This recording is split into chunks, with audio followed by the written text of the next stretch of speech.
Eberechi, please, no injuries to that guy, man. Please, we need that boy fit. With him in that side, you can see the variation in terms of opening up the defense between him Another guy. and Odegaard. And I think Odegaard will learn.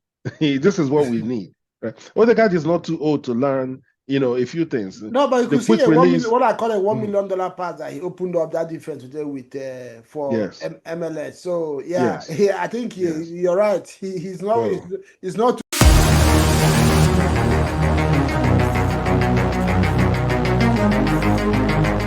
Watch Transit TV right now.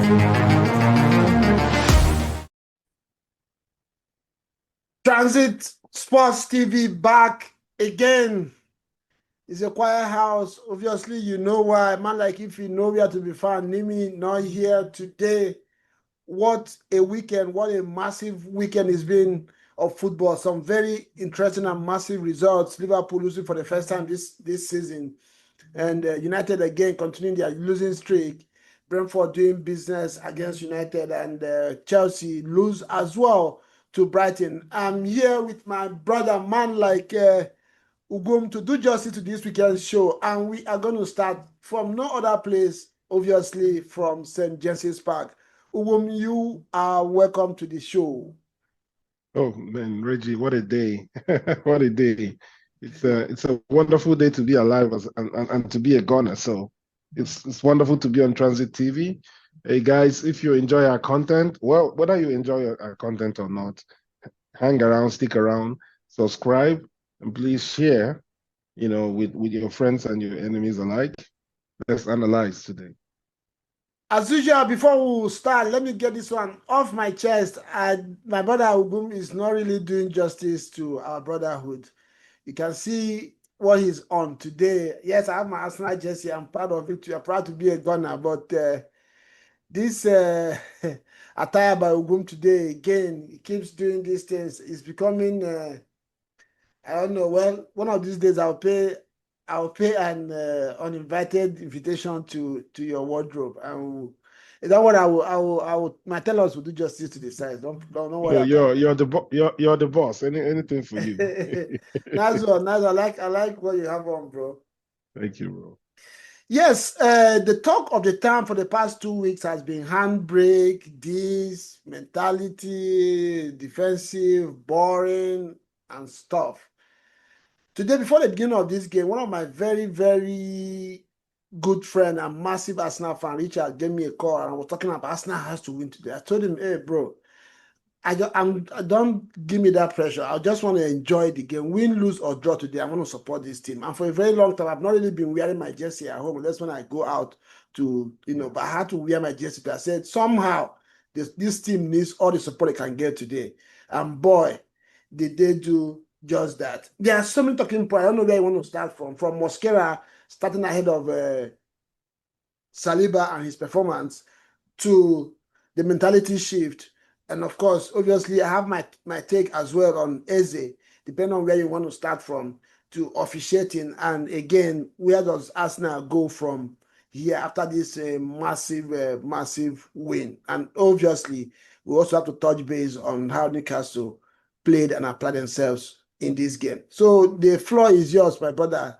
Just, just do justice to it. Wow, man, where do I start? It's just incredible. Um, there are so many talking points for this game. You see, first of all, let me leave the referee in. I thought, Yeah, let's leave I that one thought to the Arsenal, yeah, let's leave yeah, that. yeah, I thought Arsenal came to play today, right? First of all, the mental stability that they showed, right? Everything was done to wind them up, from the tackles to the way the game was going to not getting a reward for very good play. I would just let me take out all that and say they were mentally ready. They were ready to take advantage of the fact that Liverpool had lost the game yesterday, and it was a chance to Get recoup closer. some of the things that happened with City and Liverpool, and that made Arsenal 5 points behind Liverpool as at beginning of this weekend. So the team showed mental fortitude. showed super focus in the way that they, approached the game against all odds, right? And now, the movement of the ball, the way the ball moved from left to right, it was crisper, it was tidier, it was cleaner. The touches for everyone was good. It was more incisive, right? So playing against this Newcastle side is difficult. They're a constant threat on the counter attack. They play really physically. They play physical football, and the few times that Arsenal tried to go direct to Eucharist with their high balls, it didn't work. Now, having said that, I thought Eucharist was very impressive with his hard work in the game. Yes, he missed two chances that frustrated me so badly. One of them he slipped and ended up not getting the ball on target. The other one he hesitated for a second and that chance was gone, right? But I can see that this guy is going to score a lot of goals for Arsenal. I see his focus, I see his commitment, I see the level of intensity he brings. Now, I also see that he has lost a bit of weight, right? He looks leaner a bit. He looks faster, he's lasting the whole game, playing at almost the same level. And I am encouraged to see that. Right. So yeah. So let's take something. Let's start with Mosquera. Somebody called me after the game. I wanted to talk about. Say, hey, I don't want to put pressure on this guy. As a fan, this is what we always do. We want to look for a scapegoat. Okay, that was after during the first half break. I told him no, don't even bring it up. But it's something that I want to also talk about in a positive perspective, because I don't see anything that he did that I'm going to kill him for. I will have seen even the highest of them, or sometimes miss their clearances. And I don't know why. The only thing I saw today about Mosquera is like it's a different defender from Saliba, and it looks like he led the occasion. Somebody told me now, which makes sense to me.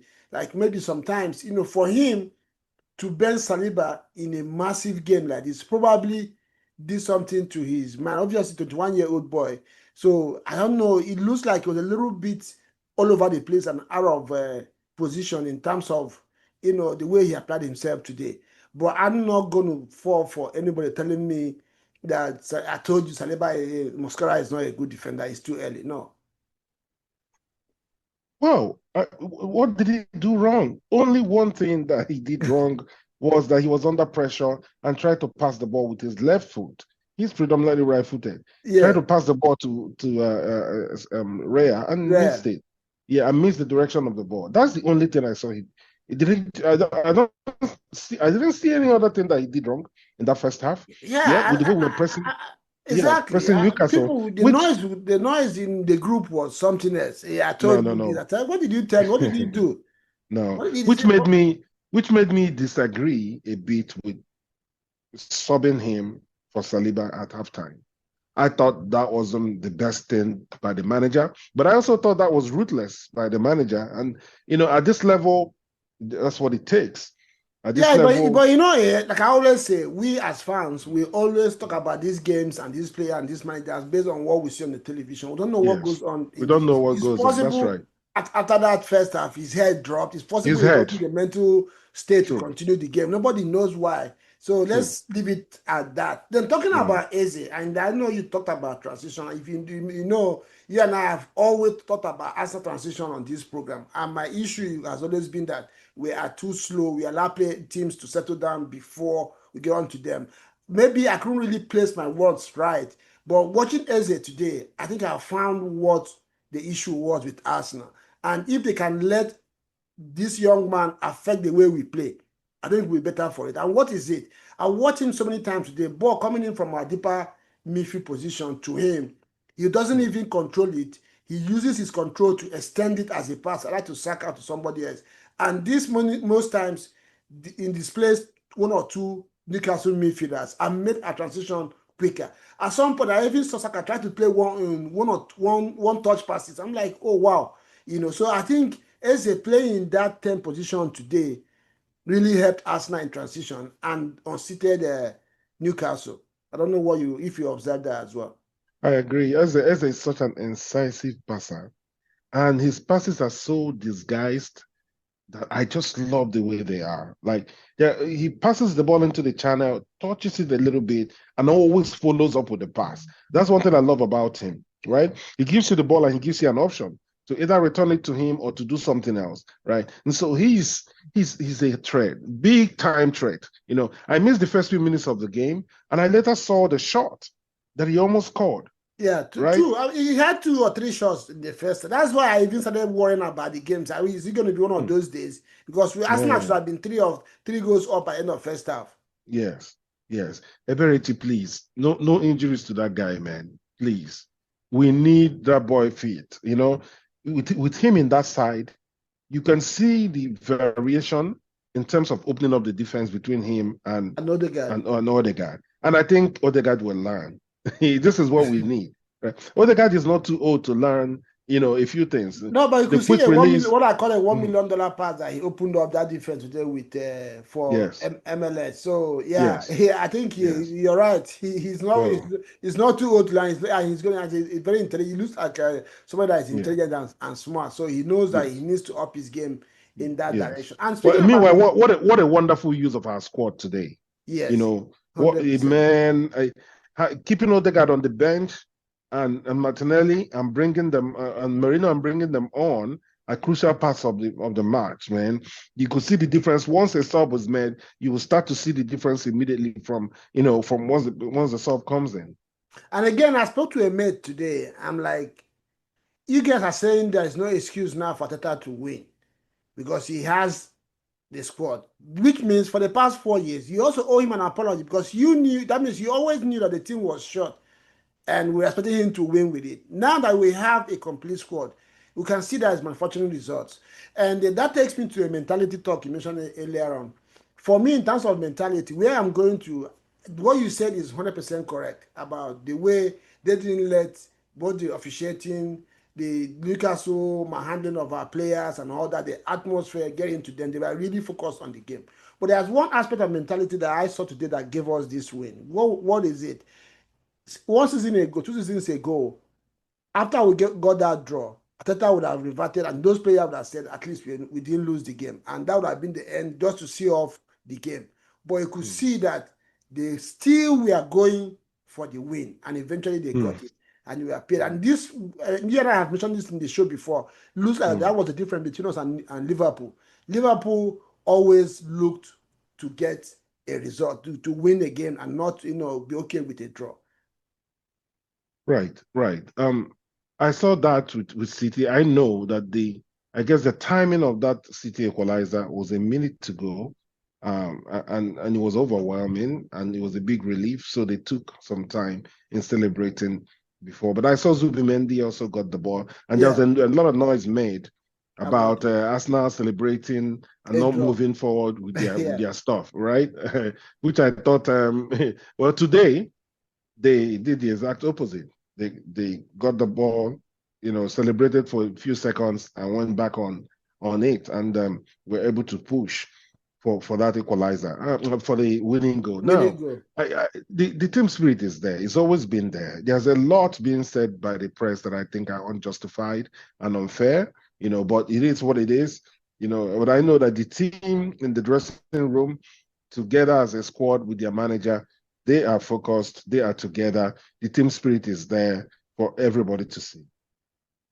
One other thing I want us to talk about is, we'll talk about a few players. There's this warrior during Timber.